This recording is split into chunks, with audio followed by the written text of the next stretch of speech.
बीवी की पड़ेगी चाहत, फिर की अदला बदली। कहानी शुरू करने से पहले ये 4 काम कर दो। पहला काम, चैनल को सब्सक्राइब कर दो और वहीं बाजू में घंटी है, दबा दो। दूसरा काम, अपने सभी दोस्तों साथियों के साथ शेयर कर दो मेरी ये स्टोरी।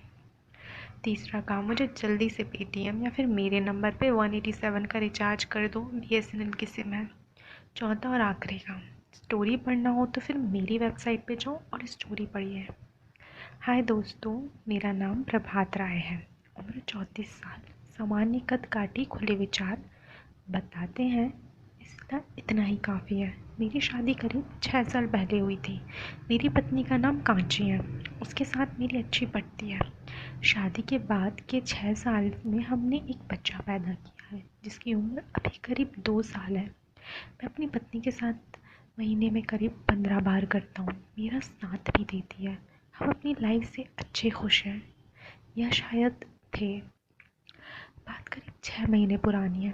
जिस शहर में मेरी दुकान थी वहाँ ज़्यादा कमाई नहीं थी और ख़र्चा ज़्यादा, तो दुकान पास के किसी गांव में शिफ्ट करनी पड़ी और बीवी के साथ वहीं रहने लगा। कांची भी गांव में ही पली बड़ी है, तो सेट होने में ज़्यादा दिक्कत भी नहीं हुई। जल्दी ही आस पड़ोस की हम उम्र महिलाएं उसकी सहेलियां बन गई। परिवार छोटा होने व घर का ज़्यादा सा काम ना होने की वजह से कांची समय बिताने आस पड़ोस चली जाती। हम उम्र होने के कारण हर तरह की बातें होती। बातों बातों में कभी का जायका भी लेती। यहीं से मेरी कहानी शुरू होती है। दरअसल मेरी गाड़ी के पिस्टल थोड़े छोटे हैं, तो जब पिस्टल चलता है तो इंजन में मज़ा नहीं आ पाता। हमारे बीच वो आनंद नहीं रहा रहती, पर दिमाग में पड़ोसी रहते। अब मुझे भी खुद पर यकीन नहीं रहा और मैं भी अलग अलग गोइल खाने लगा। मेरे मन में भी अपनी पति को परमानंद दिलवाने की ख्याल आते। जब हम काम कर रहे थे तो फिर पत्नी बोली कि मुझे बड़ी की तमन्ना है, तो फिर मैंने भी वादा कर दिया कि मैं तुम्हें बड़ा दिल दबाऊंगा। अब मेरी कांची ने बात पकड़ ली। किससे पढ़कर मुझे भी अपनी कांची को किसी अच्छे से करवाने का चाव तो लग ही गया था, पर यह संभव कैसे हो? बस उसका कोई आइडिया दिमाग में आ नहीं रहा था। इसका हल भी मेरी पत्नी ने ही निकाला।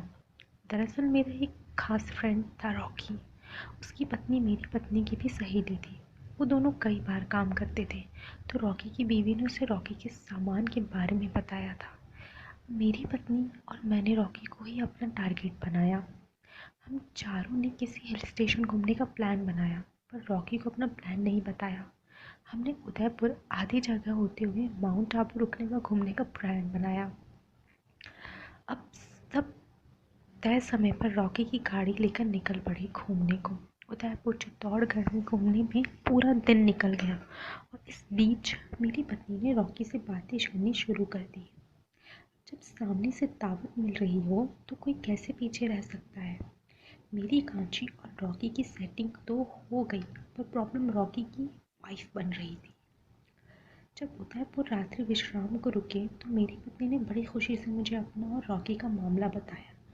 आगे की योजना बनाने लगी। उस दिन कई दिनों बाद अच्छा लगा। उसने दिन सवेरे उठते ही रॉकी मेरे रूम में आया और कांची को गुड मॉर्निंग बोला, तो मैंने झट से कह दिया, अब दोस्त को भूलकर भाभी को मॉर्निंग विश। वो छेप गया, पर मेरी कांची ने बात संभालते हुए बोली, दोस्त को रोज़ सुप्रभात कहते ही है, मैं तो आज ही साथ हूँ। इस तरह हम उदयपुर से निकलकर माउंट आबू पे निकल गए।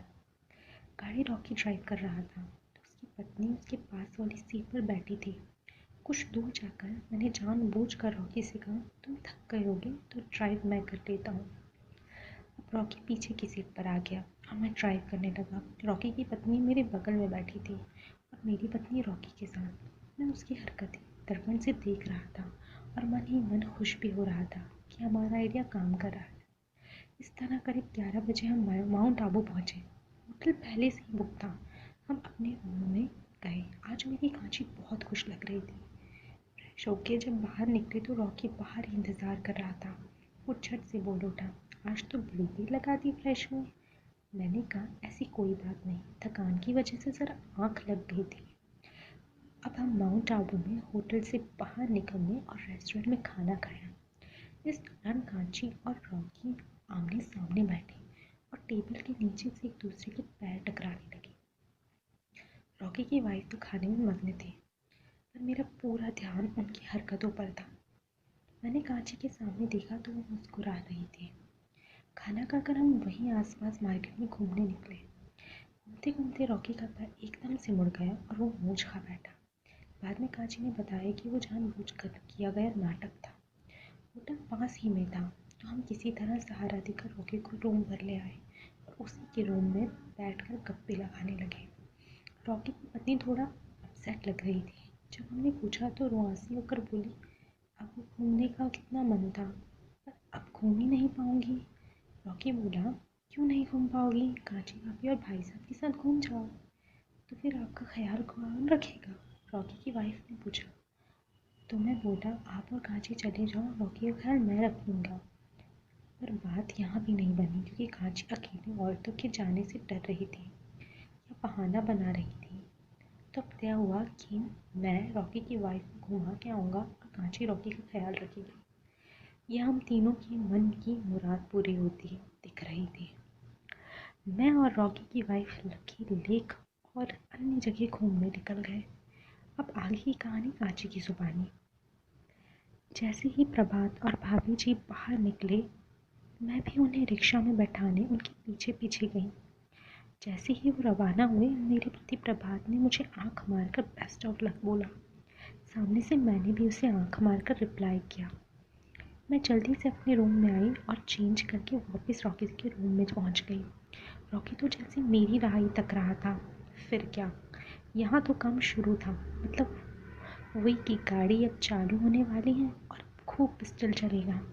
अब यहाँ पे सब सेट था, मतलब कि गाड़ी चलने और फिर गाड़ी चल भी पड़ी। दोस्तों माफ़ करना, मैं ज़्यादा खुल के स्टोरी नहीं बना सकती। फिर इंजन में पिस्टल चला, फिर चलते गया। कुछ देर आराम करने के बाद जब घड़ी में समय देखा तो शाम के 5:30 बज रहे थे। मोबाइल में प्रभात का कॉल आया हुआ था।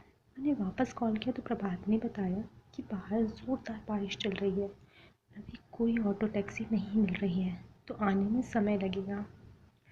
यह सुनकर तो मैं और भी खुश हो गई और प्रभात को कहा, अब कोई तरह की चिंता ना करें, मैं रॉकी भाई साहब का अच्छे से ख्याल रख रही हूँ और अब दर्द भी कम है। तो प्रभात भी समझ गई कि कौन सा दर्द कम है। जब मैंने रॉकी को बताया कि वे लोग देर से आएंगे तो वो खुशी से उछल पड़ा। मैंने खिड़की से बाहर झाँका तो बारिश अपनी गति से चल रही थी। रॉकी बोला, चलो बाहर बारिश में नहाते हैं। मैंने जल्दी से चेंज की और रॉकी हम दोनों बारिश में चले गए। आज पहली बार बारिश में अलग ही आनंद था। मैं और रॉकी फिल्मी स्टाइल में झूम रहे थे। आसपास के लोग हमें पति पत्नी समझ रहे थे और हम भी हद में ही थे। जब थक गए तो दोनों रूम में गए और वॉशरूम में घुस गए। फिर काम किए और खूब मस्ती की। थोड़ी देर हमने इधर उधर की बातें की। बाहर बारिश लगभग बंद सी हो गई थी। पहाड़ी इलाका होने से झरनों की आवाज़ आ रही थी। इतने में वेटर चाय और बिस्किट ले आया। हमने साथ बैठकर चाय पी। मूड बनाने के लिए बाहर निकले। बाहर का नज़ारा देखकर तो डर गए। बारिश ने तो बाहर तबाही मचा रखी थी। जहाँ तहाँ पेड़ गिरे हुए थे और ट्रैफिक का भी बुरा हाल था। लगता था कि जो तूफान अभी अभी रॉकी के रूम में आया था, उससे भी बड़ा तूफान बाहर आया होगा। हमें प्रभात और निक्कू की टेंशन होने लगी। रॉकी ने अपनी वाइफ को कॉल किया, पर उसे नेटवर्क की वजह से कॉल नहीं लगा। तो मैंने प्रभात के नंबर पर कॉल किया। प्रभात ने बताया कि बारिश की वजह से रास्ता बंद हो गया है, जो सुबह से पहले नहीं खुल सकता है। हम दोनों सुरक्षित हैं और एक होटल में रूम लेकर रात बिता लेते हैं। सुबह रास्ता खुलते ही लौट आएंगे। यह सुनकर रॉकी थोड़ा टेंशन में दिखा तो मैंने कारण पूछा। रॉकी बोला, प्रभात और निक्कू अकेले वहाँ? तो मैं बोली, जब मैं आपके साथ यहाँ अकेली हूँ तो क्या उनका हक नहीं बनता? और वो दोनों समझदार है, अपना फैसला खुद ले सकते हैं। जस्ट चिल यार। और मैंने रॉकी को दबा दिया। रॉकी समझ गया। मैंने उसे रोका, अब यह सब रात को आराम से करेंगे, अब मुझे भूख लग रही है। रॉकी ने मोबाइल में टाइम देखा तो रात के 8 बज रहे थे। हमने होटल के ही रेस्टोरेंट में खाना ऑर्डर किया और फ्रेश होकर रेस्टोरेंट चले गए। करीब आधा घंटा में खाना आया। हमने खाना तब तक 9 बज चुके थे। रॉकी बोला, तुम रूम में जाओ, मैं अभी आता हूँ। मैं रॉकी के रूम में चली गई और अपने मोबाइल में SR की स्टोरी लवर खोलकर कहानी पढ़ने लगी। करीब 20 मिनट बाद रॉकी 2 आइसक्रीम लेकर आया। मुझे देखकर वो खुश हो गया और आइसक्रीम साइड रख दिया। मैंने एक आइसक्रीम उसे पकड़ाई और एक खुद खाने लगी। आइसक्रीम का स्वाद थोड़ा अजीब लग रहा था, पर मैंने इग्नोर किया और पूरी आइसक्रीम ख़त्म की। फिर मैं फ्रेश होकर सो गई। सुबह जब दरवाजे पर दस्तक हुई तो हमारी आँख खुली। मैंने ही दरवाज़ा खोला। बाहर प्रभात और निक्कू खड़े थे। घड़ी में समय देखा तो 10:30 बज रहे थे। थकावट में कब दिन निकला पता ही नहीं चला। मुझे प्रभात से तो प्रॉब्लम ही नहीं थी, पर निक्कू से आँख मिलाना मुश्किल हो गया था। पर कुछ यही हाल निक्कू का दिख रहा था। मैंने राहत की सांस ली। अब प्रभात और निक्कू की दास्तां। जब मौसम ज़्यादा ख़राब हुआ तो निक्कू थोड़ा घबराने लगी और उसे रॉकी की फ़िक्र होने लगी। तो मैंने कांची को कॉल किया और फ़ोन स्पीकर पर लगाकर अपनी और कांची की बात निक्कू को सुनाई। निक्कू रॉकी की तरफ से निश्चिंत हो गई, पर खुद के लिए थोड़ा चिंतित हुई, क्योंकि बारिश की वजह से वापसी के रास्ते बंद हो गए थे। अब हमारे पास वहीं किसी होटल में रुकने के अलावा कोई चारा ही नहीं बचा था। हम नज़दीक ही कुछ होटल में गए, पर करीब करीब सब फुल थे। बड़ी मुश्किल से एक होटल में रूम खाली मिले, पर वो ओवर रेट मांग रहा था। अब समस्या यहाँ मेरी खुशनसीबी थी कि मेरे पास एक रूम के रेंट के जितने पैसे ही बचे गए थे। हम अपना एटीएम या और कुछ भी साथ नहीं ले गए थे। घूमते हुए हमने ठेले पर और अन्य फास्ट फूड खा लिया था, तो बस रात बिताने की मजबूरी थी। मैंने निक्की को प्रॉब्लम बताई और कहा, आप बेड पर सो जाना, मैं सोफ़े पर ही सो जाऊँगा। उसके पास भी कोई और रास्ता तो नहीं था, तो वो भी मान गई। होटल के कर्मचारी ने हमें अपना रूम दिखाया। हम दोनों अपने रूम में घुस गए। कपड़े पूरी तरह से भीग गए थे, पर हमारे पास ना तो नाइट ड्रेस थी ना कोई और चीज़ें। पूरे दिन के थके हारे थे, तो मुझे तो सोते ही नींद आ गई। अभी सोए हुए शायद 2 घंटे हुए होंगे कि अचानक कुछ आवाज़ से मेरी आँख खुल गई। समय करीब 12:15 बज रहे थे। आवाज़ निक्कू के बेड से ही आ रही थी। वो ठंड से काँप रही थी और सुस्कियाँ ले रही थी। मैं झट से उसके पास गया। वो ठंड से काँप रही थी, उसको हल्का हल्का बुखार भी लग रहा था। मैंने उसके आंसू पोंछे। इतनी रात में अनजान जगह पर कोई मेडिसिन, वो भी खाली, ये मुश्किल ही नहीं नामुमकिन थी, तो उसके लिए सोचना भी गलत था। अब मुझे और निक्की को हिंदी फिल्म का नाम तो याद नहीं आ रहा, वो सीन दिख रहा था जिसमें इन्हीं हालात में हीरो हीरोइन किसी जंगल में सर्दी के मारे काम करते हैं। यह थोड़ा उल्टा था। यह शुरुआत निक्कू ने ही की। यह भगवान का चमत्कार था। वो मौसम का आज सब कुछ अलग ही लग रहा था। निक्कू की धड़कन तेज़ हो रही थी, तो मैं समझ गया कि अब देर करना उचित नहीं। शायद निक्कू भी समझ गई कि अब मैं भी मुख्य कार्य के लिए तैयार हूँ, तो वो समझदारी दिखाते हुए इंडिकेट करने लगी। फिर यहाँ भी जो गाड़ी चली, मगर ज़्यादा टाइम तक नहीं। थोड़ा वक्त चलने के बाद गाड़ी बंद हो गई। वो थोड़ा समझाने पर समझ गई और हम ऐसे ही सो गए। सुबह मेरी आँख खुली तो 7:30 बजे थे। मेरा मन फिर से मचल गया। मैंने निक्की को थोड़ा और कन्विंस किया। वो थोड़ा मान ही नहीं रही थी। यह तीर निशाने पर लगा और निक्की एक शर्त पर मान गई कि यह सब हम दोनों के बीच रहना चाहिए, किसी को पता नहीं चलना चाहिए, कांची को भी नहीं। मैंने वादा किया। फिर हमने पूरा काम किया जिसके लिए आया था। फिर होटल से चेकआउट किया। रात की बारिश का कहर सब तरफ दिख रहा था। हमने एक ऑटो किया और अपने होटल पहुंचे। अपने आप को सही साबित करने के लिए मैं निक्की को लेकर अपने रूम की तरफ गया, पर वो तो लॉक था। मैंने निक्की को बताया कि जो हमने किया वही यहाँ भी हुआ होगा और मेरी कांची अपने आपके रूम में ही मिलेगी। जब हम रॉकी के रूम में पहुँचे तो दरवाज़ा कांची ने ही खोला। अब निक्की भी सब समझ गई, पर कोई किसी पर गुस्सा करने के हालात में ही नहीं था। थोड़ी देर की चुप्पी के बाद मैंने ही माहौल बदलने के लिए चाय मंगवाई और अपने घूमने का बताने लगा। तो इस तरह हुई दोनों की तरफ की भरपाई। और दोस्तों, SRK स्टोरी लवर 2 में यह हम न्यू चैनल है, सपोर्ट करो। फिर दोस्तों, जाते जाते आपको सिर्फ कुछ काम करने हैं। पहला काम, मुझे कमेंट कर ज़रूर बताइए कि आपको मेरी कहानी कैसी लगी। दूसरा काम, अभी तक चैनल को सब्सक्राइब नहीं किया है तो कर लो और वहीं बाजू में घंटी है उसे दबा दो। तीसरा काम, मुझे पैसे की कमी है, मुझे पेटीएम करें।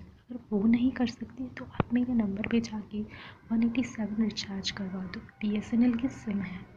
चौथा और आखिरी काम, आप अगर मेरी स्टोरी पढ़ना चाहते हैं तो डिस्क्रिप्शन में लिंक दी गई है SRKStoryLover.co। ये है मेरी वेबसाइट। आखिर मैं इतनी अच्छी कहानी बनाती हूँ इतनी मेहनत से। मुझे पता है आप सभी को बहुत मज़ा आता है, तो इतना सिंपल काम आप मेरे लिए कर सकते हैं। धन्यवाद। चलो मैं अब चलती हूँ, मिलूँगी अब मेरी अगली स्टोरी में। तब तक के लिए बाय।